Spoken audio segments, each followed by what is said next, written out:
Agora são 9h31. Deixa eu pegar um elemento incentivador aqui. É incentivador para mim, gente.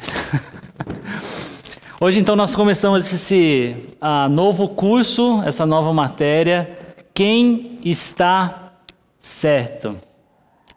E a ideia do curso é mostrar para vocês a história de alguns grupos religiosos, o que eles ensinam, no que eles estão errados, o que seria o certo, e até mesmo ajudar pessoas que estão nestes meios a refletir sobre o que elas acreditam. Hoje eu não vou tratar de nenhum grupo específico, ou na verdade profundamente de algum grupo específico, mas eu vou introduzir o assunto. Então eu queria orar com vocês. Obrigado mais uma vez, Senhor, por podermos conversar contigo, orarmos e pedir que o Senhor abençoe esse nosso tempo de aprendizado. Obrigado, Pai. Obrigado porque o Senhor se revelou e a partir dessa revelação nós podemos conhecer a verdade. Nos ajude não somente a conhecê-la, mas a vivê-la. É o que eu te peço em nome de Jesus. Amém. Então, aprender a identificar seitas e heresias é de fundamental importância para qualquer pessoa. Afinal de contas, esse tipo de conhecimento, sem esse tipo de conhecimento, nós corremos o risco de dedicar as nossas vidas ao serviço do engano, comprometendo não apenas a nossa salvação, mas também o destino das outras pessoas com quem nós nos relacionamos. Vocês já pararam para pensar nisso? Então, vou fazer aqui um quiz, ou um quiz, não sei, a Dani que sabe melhor esse quiz aqui. Deixa eu ver se eu vou abrir para todos vocês ou se eu vou perguntar somente para um. Vamos fazer o seguinte.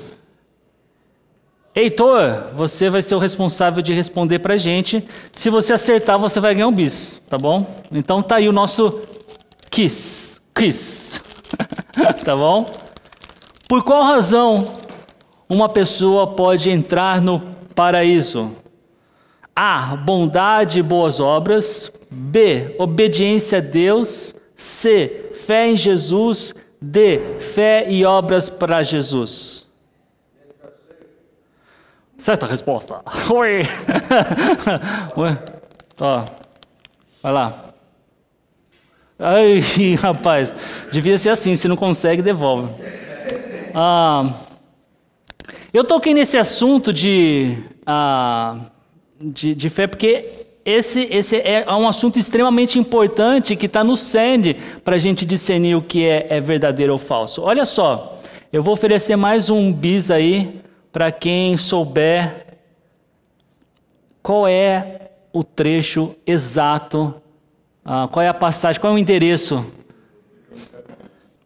Sem a Bíblia seria impossível a gente conhecer a realidade daquilo que está além dos nossos olhos. Pensem de novo. Se não for a Bíblia, qual seria a nossa fonte para discernir o que é o certo e o que é o errado? Visões? Sonhos? Experiências? O quê? E como saberíamos se essas visões, sonhos, experiências são verdadeiras? Então, um alerta que a Bíblia nos dá é em ter cuidado com as pessoas mentirosas, que querem enganar. E quem tem muito interesse nisso? O diabo. Ele não quer que nós conheçamos a verdade, ele quer que as pessoas acreditem na mentira e permaneçam na mentira. Então, eu começo com falo essa outra pergunta para vocês. O que é uma heresia? Será que uma opinião diferente da sua é heresia? Queria ouvir um pouquinho vocês.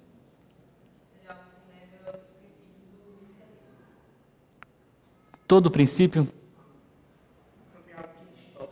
Espera, deixa o Felipe pensar um pouquinho ou se não respondam essa pergunta que eu fiz para o Felipe. Ele disse que distorce os princípios da Bíblia, da palavra de Deus. Mas todo princípio?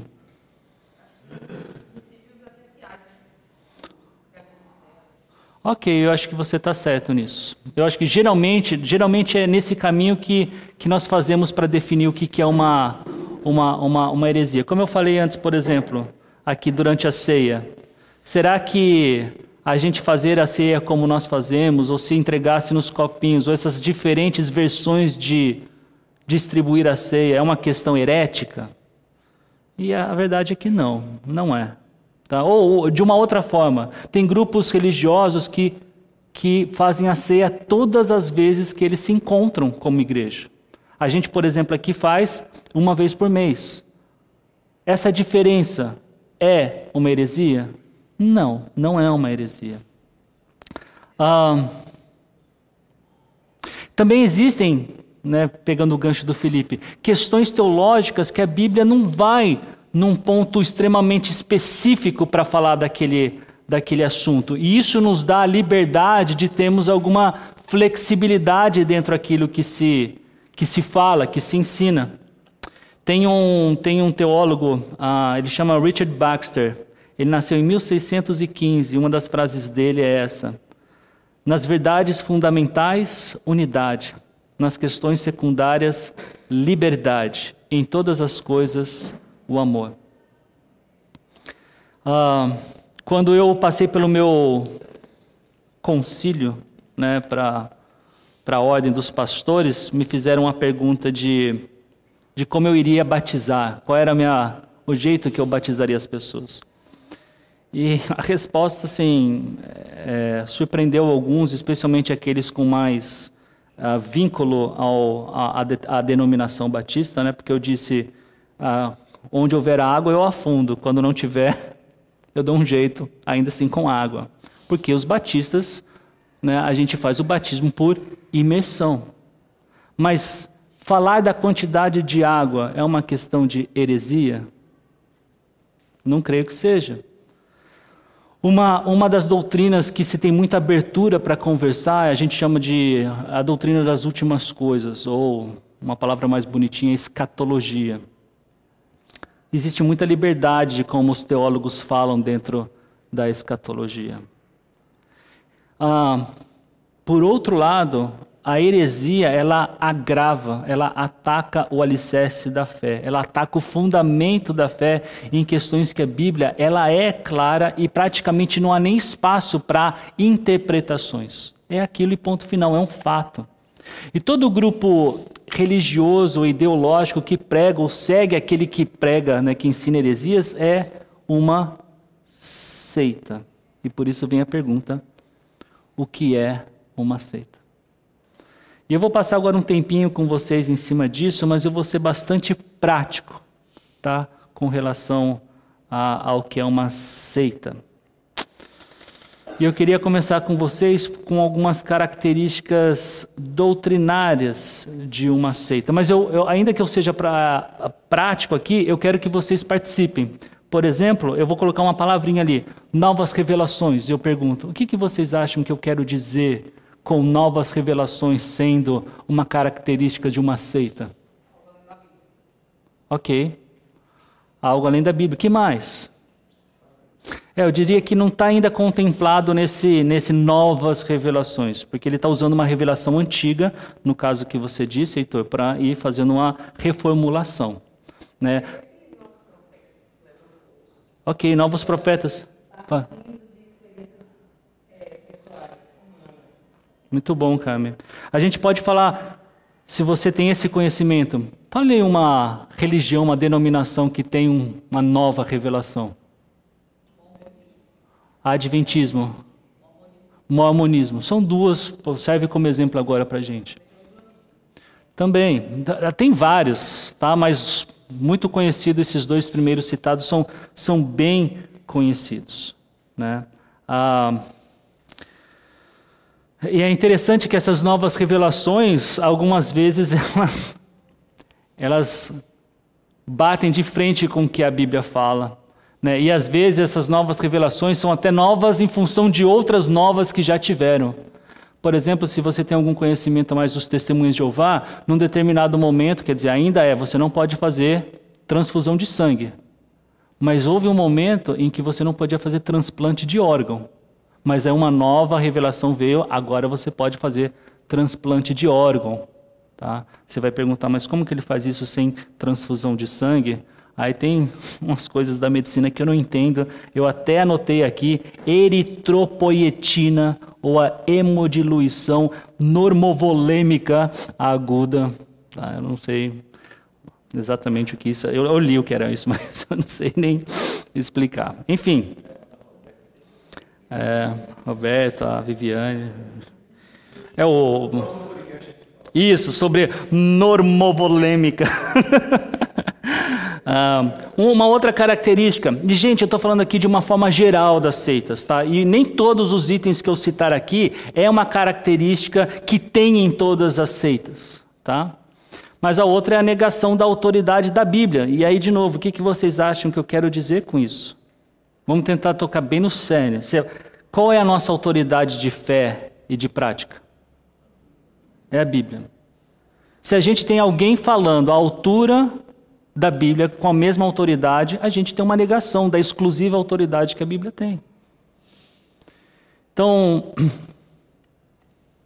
quando alguém, por exemplo, a gente vê que na Bíblia tem uma verdade a respeito, e nós cremos nessa verdade, na Trindade, e alguém fala que não, Deus não é triuno, ele está negando algo que a Bíblia está dizendo.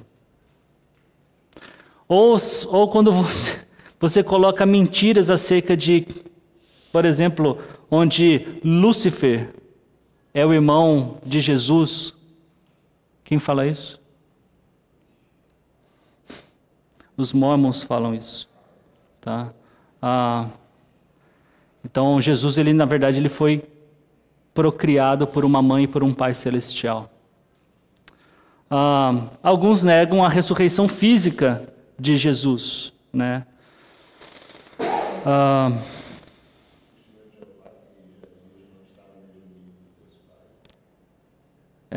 Eles vão além, a gente vai até falar um pouquinho mais disso. Porque no caso deles não é só uma negação da autoridade, é uma tradução errada das Escrituras, né?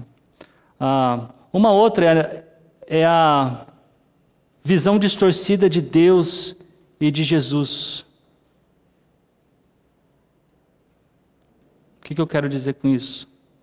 É um pouco do que o Ari estava falando, né? Quem é Deus, quem é Jesus? Se Jesus não é realmente Deus, como a Bíblia ensina, então nós temos uma distorção de quem é Jesus, né? Isso acaba também gerando uma negação da salvação pela graça. Citamos aqui os mormons. Para a salvação, no mormonismo, você precisa ser cada vez melhor, você precisa tentar alcançar a perfeição. Para os testemunhas de Jeová, você bater de porta em porta para a evangelização faz parte do seu programa de salvação. Isso não é graça, isso é obra. Você tem que fazer alguma coisa para ser salvo. Adventista também, Adventismo não é nenhuma coisa que eu trouxe aqui com muita... Porque é um grupo complicado. Você escuta com muita amplitude. Sabe? Então você vai ter um cara que é adventista e vai dizer que é somente pela graça. Mas você vai ter um outro que vai falar que a gente tem que obedecer aos mandamentos, às leis. Um adventista vai falar que Ellen White está lá no mesmo patamar, né? O outro vai falar, não, ela é só uma profetisa que nos ajudou a entender melhor.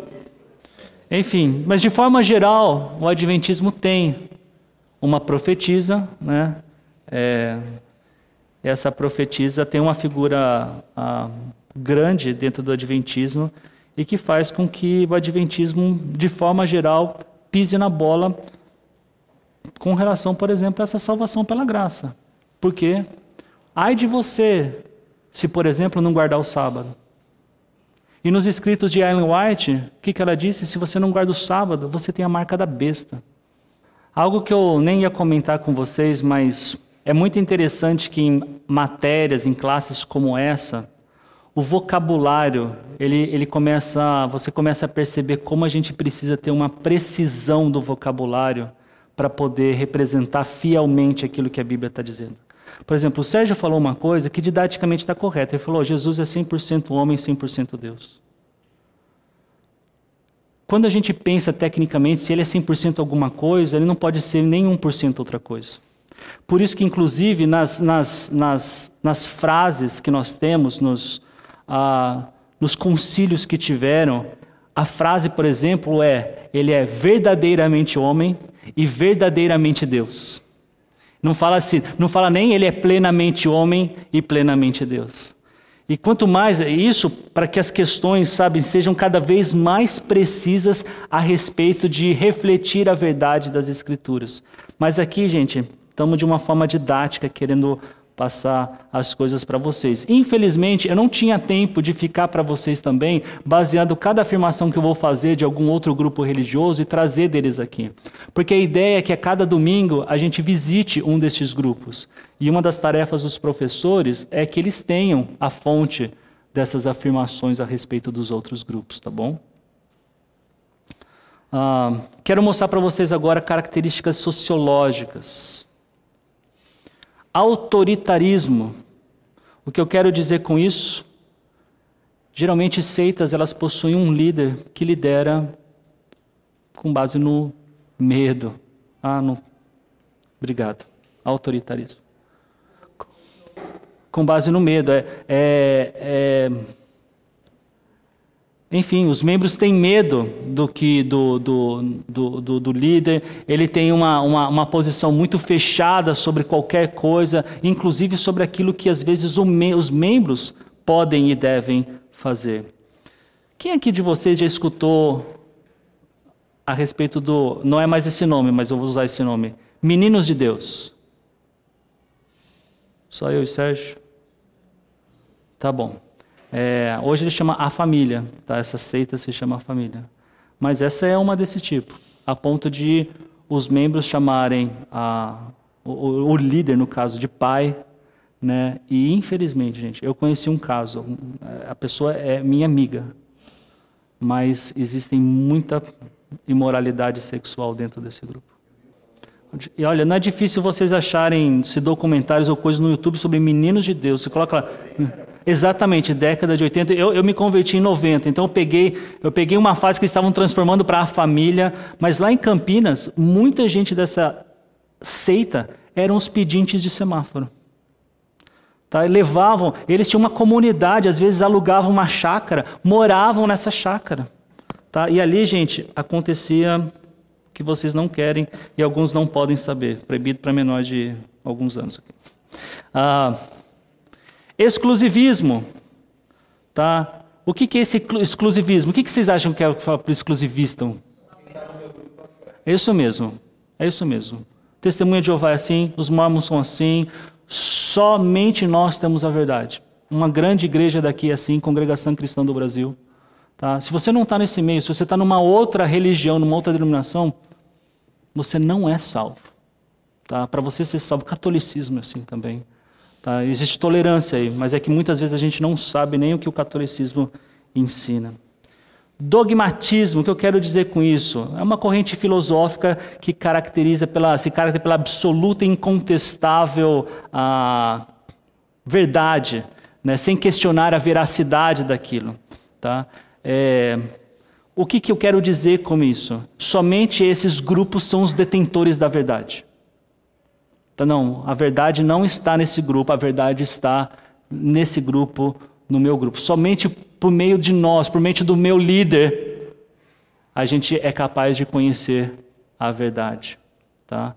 Uma coisa um pouquinho diferente, mas é mentes fechadas. Com mente fechada, o que eu quero dizer é que dialoga com uma pessoa de uma religião assim, você não consegue. Quando eu falo não consegue, é muito difícil.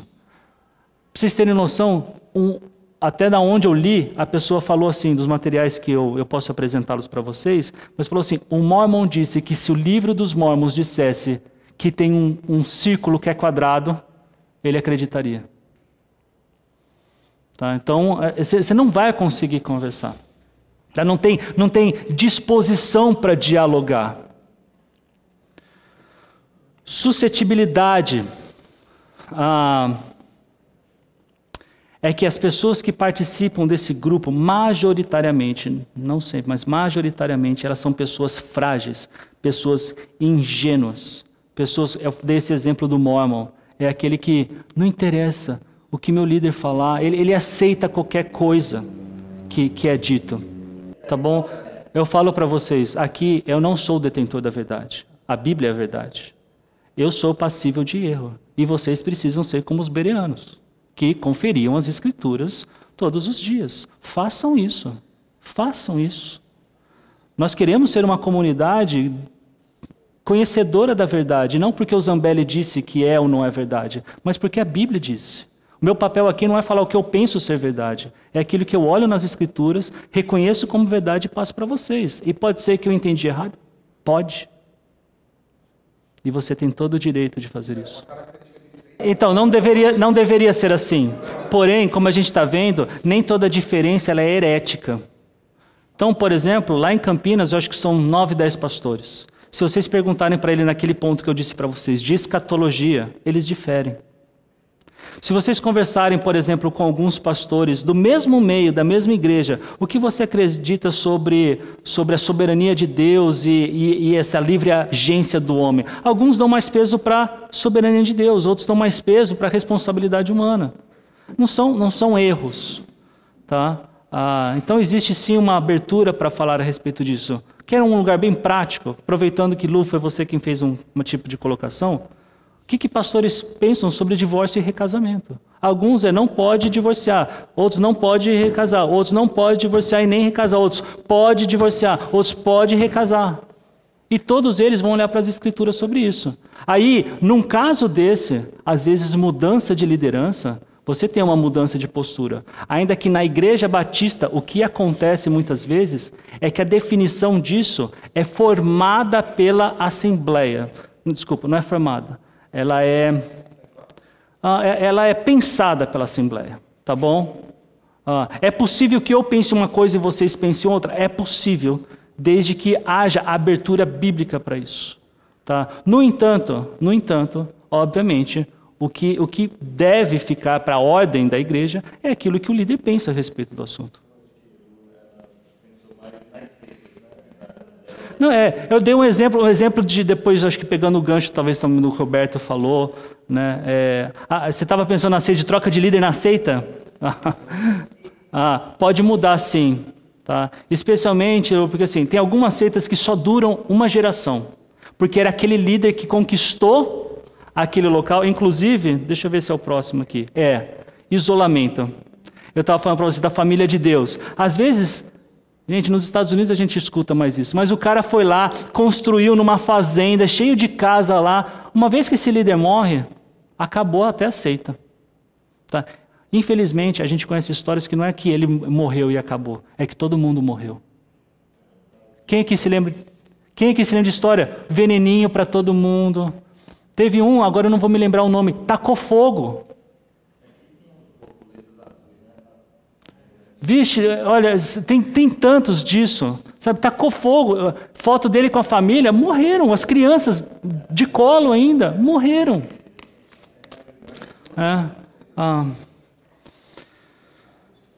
Então tem essa característica, a seita tem essa característica de ficar, algumas, né, de ficarem isoladas, tá? E às vezes o isolamento não é nem não só nisso sentido que eu estou falando para vocês, mas por exemplo, para eu não me contaminar com o mundo, meu círculo de amizade, meu trabalho é somente com pessoas da minha igreja, da minha religião. Tá? Agora eu coloquei aqui, antagonismo. É uma consequência do isolamento. Mas nós aqui acreditamos numa coisa. E vocês ainda, não é só que vocês acreditam em outra coisa, é que vocês são hostis. Não quero nem chegar perto. O que você vai falar é ofensivo. Tá? Tem essa questão antagônica. Tá? De a minha verdade é essa e a das outras, por isso eu não quero nem chegar perto. Essa é uma das questões do isolamento. Tá? Alguém quer fazer algum comentário nesses... Porque eu vou agora entrar para características morais. A primeira delas é legalismo. Tá? E eu vou ser mais abrangente com relação ao legalismo. Tá?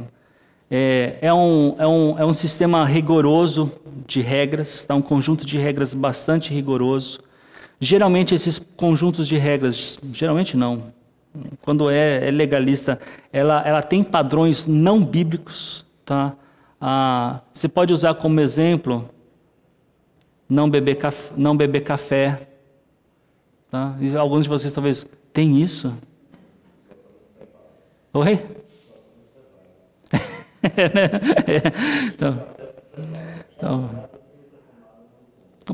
Gente, o adventismo é por exemplo, não toma café, tá bom? Mas é que a gente estava falando antes aqui, tem um aspecto muito grande. Você vê, eu estou citando o adventismo, mas toda vez eu quero tomar cuidado, porque é aquilo, eles estão certos em tantas coisas, Exatamente.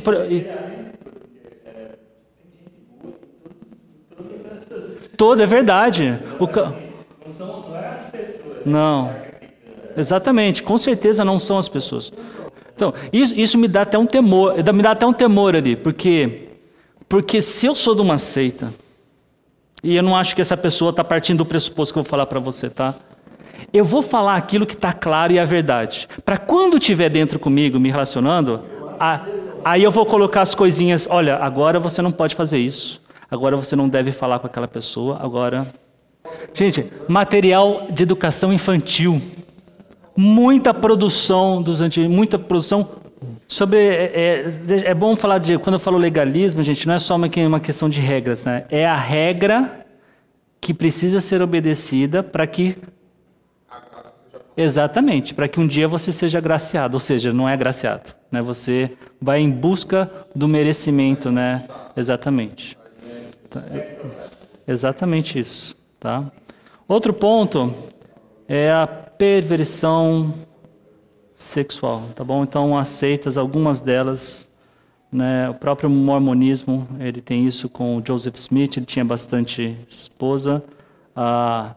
Hoje em dia tem o mormonismo que não aceita a poligamia, mas originalmente ele é uma seita polígama, né, de algumas esposas. Gente, uma vez eu fui evangelizar eu não sei, acho que foi no Ceará. Eu entrei no terreno tinha 4 casas, e agora não estou falando nem de mormon. Mas aí eu entrei na primeira que bati lá, tal, aí evangelizei, falei, seu marido, tá trabalhando. Aí na segunda casa, não, tá na casa da fulana, no terceiro, parecia assim, o primeiro porquinho, o segundo, terceiro, mas cada um foi me passando uma informação. Uma delas me falou assim, não, é porque aqui, você está vendo que são 4 casas? É que nós somos 4 mulheres do mesmo cara, né? E aquilo foi para mim assim, foi a primeira vez que eu vi isso de forma assim, não de forma assim tão assim declarada, né? Inclusive com 4 casas dentro do mesmo terreno. Não, exatamente, normal. Eu fiquei curioso, né? Na hora eu fiquei curioso, falei assim, mas aí já mudei até de assunto, né? Mas a senhora não tem ciúme? A gente se dá bem, às vezes tem umas briguinhas, tal. Né? E é aquela hora que assim, volta no foco, né? Porque assim, a curiosidade é grande. Enfim, Meninos de Deus é um que aconteciam orgias, tá? Coisas assim dentro ali da seita. Abuso físico, né? Eu tenho aqui o nome Jim Jones. Alguém se lembra desse nome? Tá? Exato, envenenado.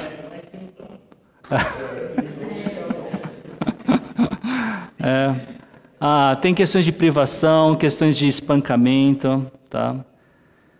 Intolerância para com as outras pessoas, tá? Hostilidade, tá? Se a gente pegar, por exemplo, o próprio Islã, né? Os muçulmanos, gente, a verdade se vai ler e eles têm um arqui-inimigo, tá bom? Não adianta falar assim, é radical. A gente separa isso. Mas eu acho que se radical não é radical, é aquela questão assim. Se o cara não é radical, é porque ele não está obedecendo ao pé da letra aquilo que o Alcorão está ensinando. Tá? Assim como a gente tem, às vezes, você fala assim, né, numa sociedade católica como a nossa, você tem X, Y, Z, você tem vários tipos. Então você tem aquele que vai falar que é católico, mas por que você é católico? Ah, porque eu fui batizado na igreja católica. Você vai perguntar para o outro, por que você é católico? Olha, eu vou todo domingo, eu já fiz a primeira comunhão, eu já fiz o crisma, né, todos os sacramentos até essa idade eu já absorvi. Então você tem diferentes, né? E a verdade é que o muçulmano raiz, vamos colocar dessa forma, a hostilidade ela é ensinada, tá? A gente pode falar do próprio cristianismo, pensando na verdade com as inquisições, tá? Então a intolerância, eu não estou tratando aqui hoje exatamente esses, tá? Mas qual é a metodologia empregada pelas seitas? Tá? O que elas fazem para alcançar as pessoas? Em linhas gerais, eu trouxe 3 pontos para vocês. O primeiro deles é uma tolerância moral.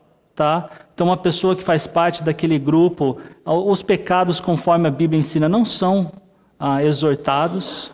Tá? Alguns pecados que a Bíblia condena, tá? Você abraça. Tá? Você também utiliza de um vocabulário cristão, que já tem toda uma tradição, uma história, tá? Porém você dá novos significados para isso, né? Por exemplo, a nova era, quando a Bíblia fala de um novo nascimento, de que nós somos novas criaturas. Para a nova era, isso, por exemplo, não é a mesma interpretação que nós temos da Bíblia. Então eles usam expressões e terminologias para que seja mais palatável, tá? Aquilo que eles vão ensinar. Uma outra coisa que a gente já citou aqui é esse proselitismo agressivo. Né? O que é esse proselitismo? No nosso meio a gente fala da evangelização. Tá? O fato é que eles não estão ensinando evangelho. Mas... Então você tem um testemunho de Jeová. Ontem, fui na padaria de bicicleta, na volta eu vi um grupo no bairro ali onde eu moro. Quando eu morava na Vila Nobre, acho que foram lá umas 3 vezes. Também. E eles fazem isso mesmo, se encontram nos pontos de ônibus, né? Uma das estratégias é ficar no ponto de ônibus, tem um standzinho ali para deixar a revistinha deles, né? Gente, se quiser fazer, acho que um curso de marketing, assim, eu acho que um testemunho de Jeová é um ótimo, tá? Por quê? Porque eles estão pensando muito sobre como fazer. Quem aqui já recebeu recentemente uma cartinha? Não, durante a pandemia, quem recebeu alguma coisa dos testemunhos de Jeová? Em casa, era escrito à mão. Foi também? Eu não tenho dúvida de que ele deve estar pensando assim, escrito à mão tem uma sensibilidade maior do que se eu redigir um negócio e ele saber que eu imprimi e coloquei nos correios aí. Sabe, eles estão pensando nisso. Né?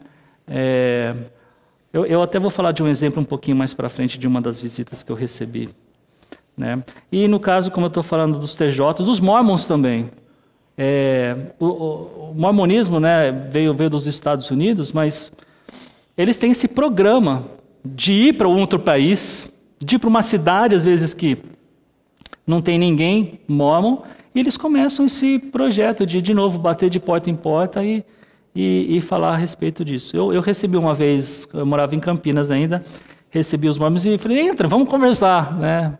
Então, estava na sala conversando e eu só ouvi, praticamente eu só ouvi. E a deixa deles, eu não sei se ainda é essa, isso faz muito tempo, mas era assim, então ore a Deus. Eles me deram tá aqui no escritório, tem o livro dos Mormons, né?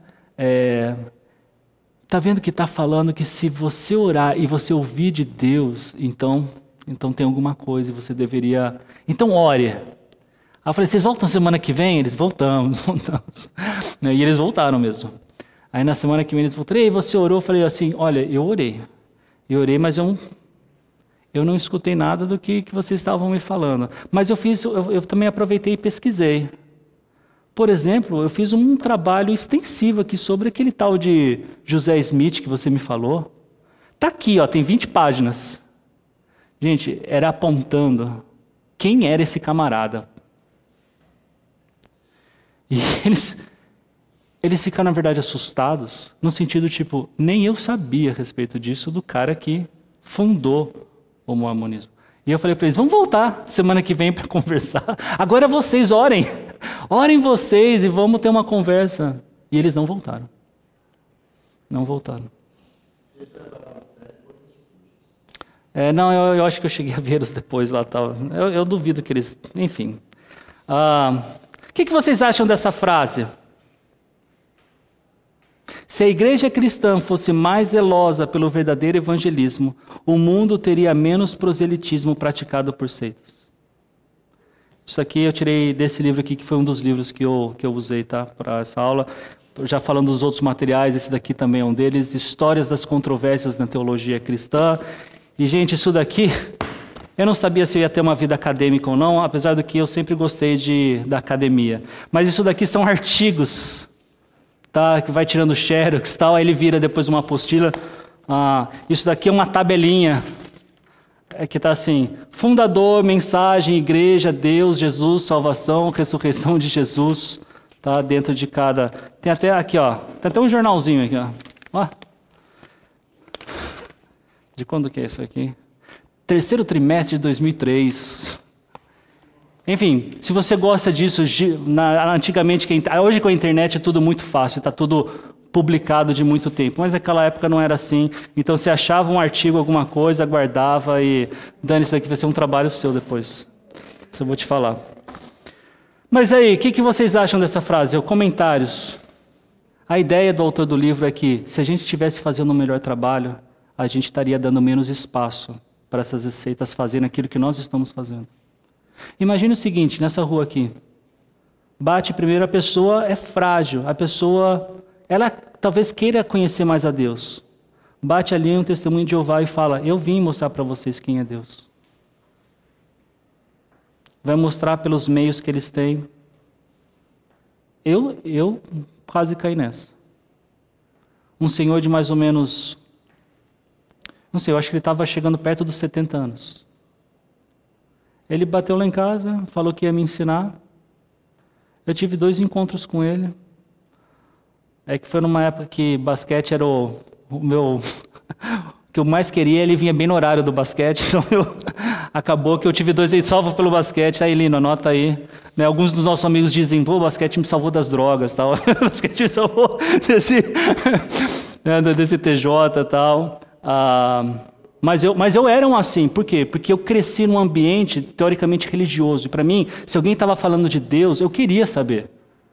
E eu lia. A primeira Bíblia, o primeiro livro talvez que eu li, foi de um testemunho de Jeová, que me deu, tipo aqueles livros de criança, onde explicam muitas das histórias, cheio de ilustração, né? E eu achava que um super conhecedor da Bíblia por causa daquele livro de 30 páginas, cheio de ilustração. Tá? Talvez se a gente estivesse fazendo isso melhor, realmente houvesse menos espaço para algumas dessas pessoas. Que, como o Cássio tem falado, alguns de vocês, eu não acho que eles estão fazendo isso, pelo menos a maioria deles, por má intenção. É que eles acreditam que aquilo é verdade.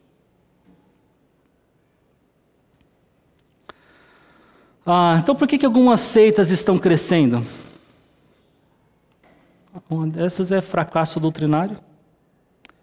Kessia comentou um pouco disso. Igrejas não ensinam profundamente seus membros, ou os membros não têm se aprofundado no conhecimento da Bíblia. Pessoas têm tido pouco interesse em conhecer com profundidade as doutrinas bíblicas. Gente, é muito bom a gente saber como viver o cristianismo. É muito bom. Mas se você não tiver o fundamento bíblico do porquê se vive assim, fica bambo a sua vida. Por que eu faço assim e não faço isso? Por que minha educação com meu filho tem que ser assim e não assim? Por que meu relacionamento com meu cônjuge tem que ser assim e não assim? Por que no trabalho eu tenho que falar assim e não assim? Talvez eles falam, eu sei como praticar. Isso é perigoso. Se não conhecer o fundamento. Efésios tem 6 capítulos.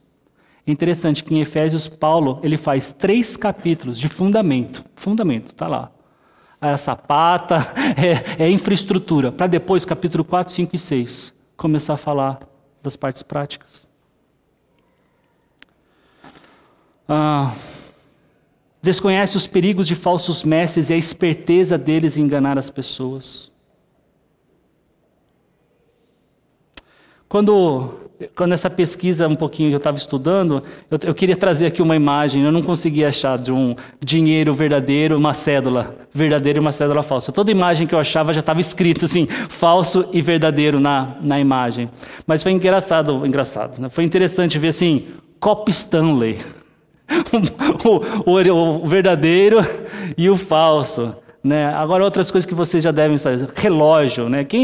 Da minha geração, né? Hoje em dia não se fala muito de Rolex, né? Mas naquela, sei lá, há 30 anos, né?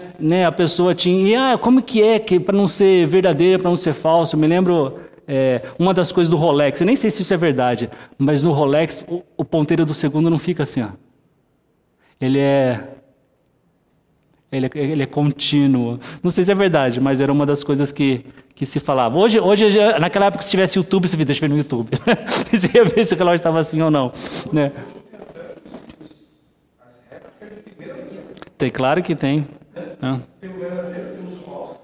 Você tem celular falso, você tem tênis falso. E quando eu falo tênis falso, assim, o tênis é Nike. Ah, mas esse não é o Nike original. Né? Porque também na minha época você tinha assim, cara, eu ia na feira, eu vou comprar um tênis. Olha, Nike, né? Tinham os Vush lá, né? Mas era Mike.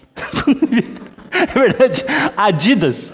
Era, então, ouviu com duas e chamava Abidas, porque você só muda o pauzinho do outro. Tinha Redoc, né? Não era reboque, era Redoc. Tinha esses não é nem falta, esse é um similar. Era um similar.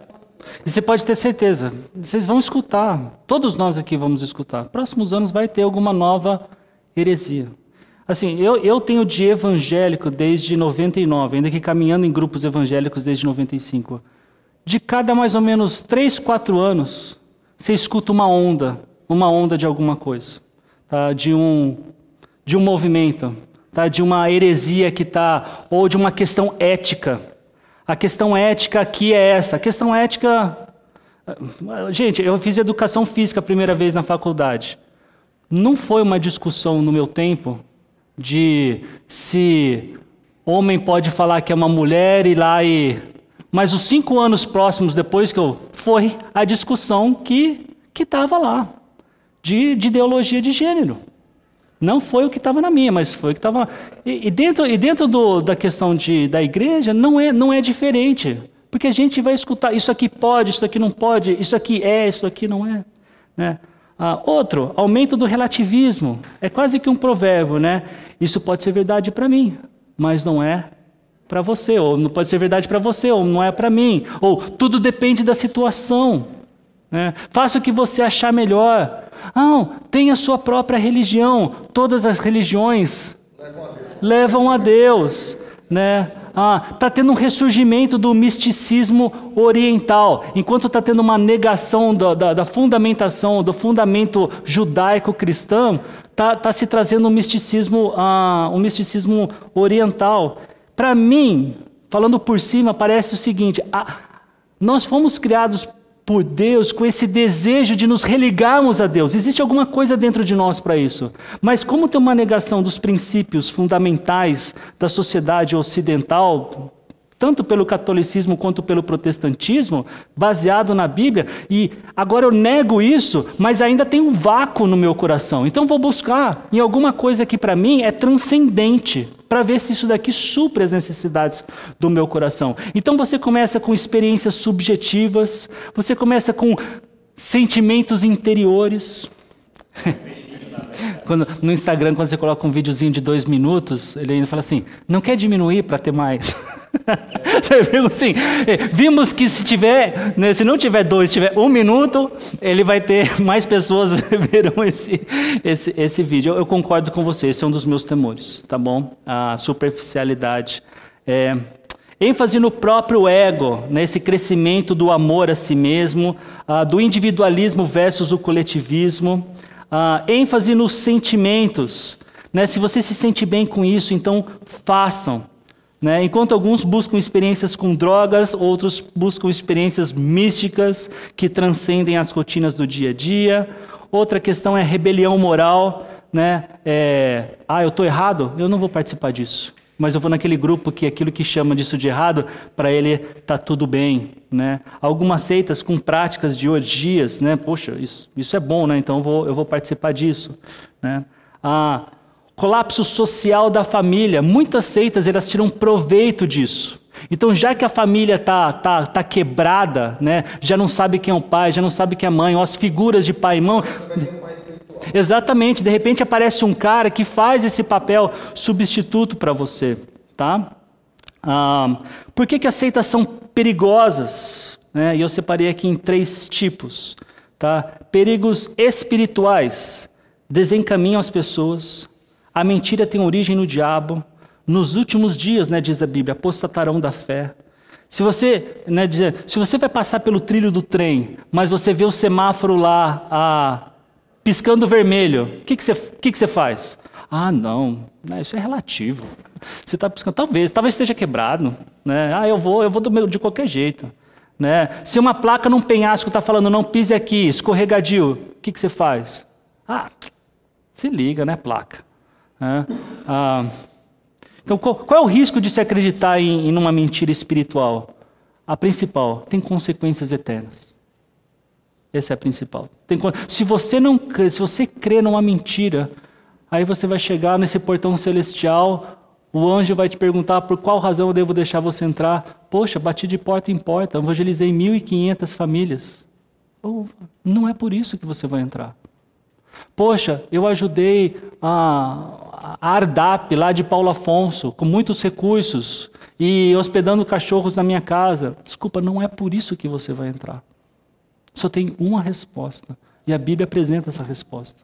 O único meio é Jesus, é fé em Jesus. Não é nem o que você faz por Jesus, é o que Jesus fez por você. Perigos psicológicos. Prometem afeto, mas isso é isca para uma enganação. Tem autoridades absolutas, as pessoas se tornam escravos dos líderes muitas vezes. Perigos físicos, né? Eu anotei um aqui, eu não conhecia esse caso, tá? Mas fala de um tal de Robert Freeman, de 1983. Ele era líder da Assembleia da Fé em Fort Wayne, na Indiana. Ele jogou fora os remédios para o coração. O que aconteceu? Morreu. Ele ensinava a cura pela fé. E, gente, isso não é novidade para a gente no Brasil. Cara, é assim, a gente dá risada e é triste, né? É irônico, mas é triste. Tá? E, gente, a gente não precisa ir para a Coreia para isso. Tá? Infelizmente. Eu falei para vocês que uma das características, né, importantes de negação é da autoridade. Eu só queria destacar um pouquinho mais delas, mas eu vou um pouquinho mais rápido aqui. Tá? Então eu tinha falado, né, textos bíblicos traduzidos sob conveniência. Gente, e onde eu ia falar de uma visita dos Testemunhos de Jeová. Interessante que eles chegaram em casa, acho que foi a penúltima vez que eu recebi uma visita. Eles chegaram em casa... eles encorajam a você ler a Bíblia. Leia a Bíblia. Leia a Bíblia. No que ele me falou, eu não encontrei assim nada. E outro, o que ele veio fazer em casa, esse casal, ele veio me convidar para esses congressos que eles têm aqui no ginásio. Inclusive, no final, eu falei assim, poxa, nessa conversa toda você me disse que eu preciso de salvação, mas você não me disse salvação? Não, você tem que ir lá pro encontro. Eu falei, poxa, mas e se acontecer alguma coisa comigo até o encontro? Assim, eu tentei ser o mais sincero possível, né? O que aconteceria? Não vai acontecer nada, não. Você vai no encontro. Aí eu falei, olha, eu não quero prometer que eu vou no encontro, porque eu estou com dúvida. Poxa, se é tão importante assim, você não quer falar para mim? E realmente não falaram. Mas aí eu falei, olha, eu acho que né? Olha, eu estou com dúvida, porque quando eu leio a Bíblia, né, o capítulo 1 de João é tão claro em mostrar para mim que Jesus como Deus, né? E eles não acreditam em Jesus como Deus, ele é um ser divino. Jesus como Deus, ele veio até nós, ele nasceu de uma virgem, ele cresceu assim, sem pecado, morreu pelos nossos pecados, e se eu creio nele, eu tenho a vida eterna. Eles ficaram quietos. Aí chega, acho que o mentor, né? Chega um outro cara assim, eles só falaram assim, não, a gente te espera então lá no congresso. E, bem, eu não fui no congresso. Então eu falei isso porque, se vocês pegarem uma Bíblia de Testemunho de Jeová, o primeiro capítulo, né, você vai ler João, você vai ver lá, né, que Jesus era um Deus, né, ele estava lá, tal, um Deus. Não é. E depois eles vão falar assim, olha, mas não tem artigo, não sei o que. Gente, aí vai entrar em toda uma gramática grega, e que a verdade é o seguinte, não é nem só esse versículo. 1 João está totalmente comprometido. E na verdade está comprometido toda por querer tirar Yahweh do Antigo Testamento como Senhor, colocar sempre Jeová. E aliás, Jeová não é nem o nome que se falaria. Tá? A gente canta Jeová, mas Jeová é uma transliteração errada de colocar as vogais de Adonai em Yahweh. E aí acaba sendo Adonai. Eu não vou explicar isso para vocês agora. Eu posso fazer isso depois, tá bom? Precisa de um quadrinho e das palavrinhas em hebraico aqui. Eu vou... Vai anotando. Quem me cobrar, eu cumpro. Deixa eu lá. Usam as escrituras de acordo com a interpretação do líder, do fundador, né? Então, pensar no caso do mormonismo, por exemplo, de Joseph Smith. E agora, aqui, para a gente terminar, tá? Vamos para mais um quiz. Eu tenho, deixa eu ver quantas perguntas aqui, acho que são 5, tá bom? Valendo um bis. Esse aqui é muito fácil, vamos lá. Deixa eu ver. Beto! Vai lá, esse é fácil. O nome Ellen White está ligado a qual grupo abaixo?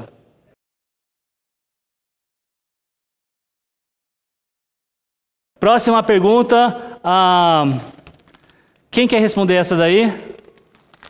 Vai lá, Davi levantou a mão. Davi, qual destes grupos vê Jesus como um grande mestre humano?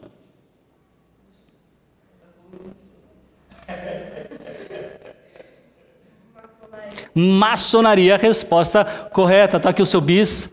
Você precisa de permissão para ver se pode comer antes do almoço com seus pais. Tá bom? A maçonaria, ela tem esse espírito de seita, tá, gente? Como funciona a salvação para os kardecistas? Vai lá, Kécio, você.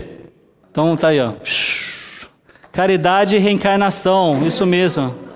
Mas a influência kardecista é tão grande no Brasil que aqueles que têm uma Bíblia ainda quando era vida nova, antes de ser Bíblia Shed, quando você chega em 1 Samuel, acho que é 1 Samuel 28, onde tem um texto de Saul conversando com a vidente, você tem uma nota de rodapé enorme para falar a respeito daquele texto. E eu falo para vocês que essa nota de rodapé, para mim, não reflete a verdade. No entanto, você tem depois a Bíblia anotada, que é com as notas de rodapé de Charles Ryrie. E, quando veio para a versão em português, um dos alunos desse professor que é do Dallas Seminário nos Estados Unidos, ele disse, faça uma nota de rodapé grande que responda a outra Bíblia que disse, a outra Bíblia tinha dito que a questão da pergunta era se era ou não era Samuel, porque Samuel tinha morrido e queria que levantasse Samuel para conversar com ele. Tá? Mas eu estou falando isso porque eu não vou entrar nos detalhes dessa conversa, tá bom?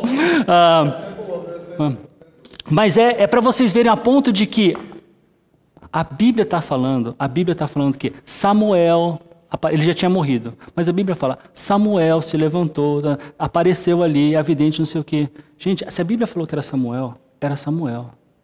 E se você falar assim, não era Samuel, porque isso é da perspectiva, não sei o quê, não é isso. Aí, mas espera aí, então Deus está falando que pode conversar com os mortos? Não, ele não está falando que pode. Ele está falando que naquela ocasião aconteceu algo especial e diferente. E Deus permitiu, inclusive como disciplina, tanto para Saul quanto para o seu povo. A questão é... Exatamente. Jumenta fala? Não fala, mas aquele... Hebreus fala o quê? Que é para a gente morrer uma só vez, acho que 9:27. E depois disso o juízo final. Quantas vezes morreu Lázaro? E outros que foram ressurretos. Deus pode... as exceções, ele não tem exceção, a gente tem, a não ser que seja no caráter dele. Né? Vamos lá, essa é a penúltima, para terminar, está terminando. Quem quiser responder. Quem vê o Espírito Santo como um ser feminino? Olha lá, Meninos de Deus é agora conhecido como uma família internacional, é um novo movimento religioso amplamente referido como uma seita que teve início em 1968 nesse lugar na Califórnia, nos Estados Unidos. E por fim, qual destes é um grupo exclusivista? Muito bom. Você queria muito um bisneto. Você queria, exatamente, Congregação Cristã no Brasil. Aliás, gente, e a verdade é que muitas pessoas que chegam no nosso meio é exatamente assim. E cada um que chega aqui, seja esse carinha ou não, ela tem uma necessidade que todos nós já tivemos, se é que ainda não temos, de crer na verdade no Senhor. Então que a gente possa abraçar essas pessoas e mostrar para elas com amor a verdade.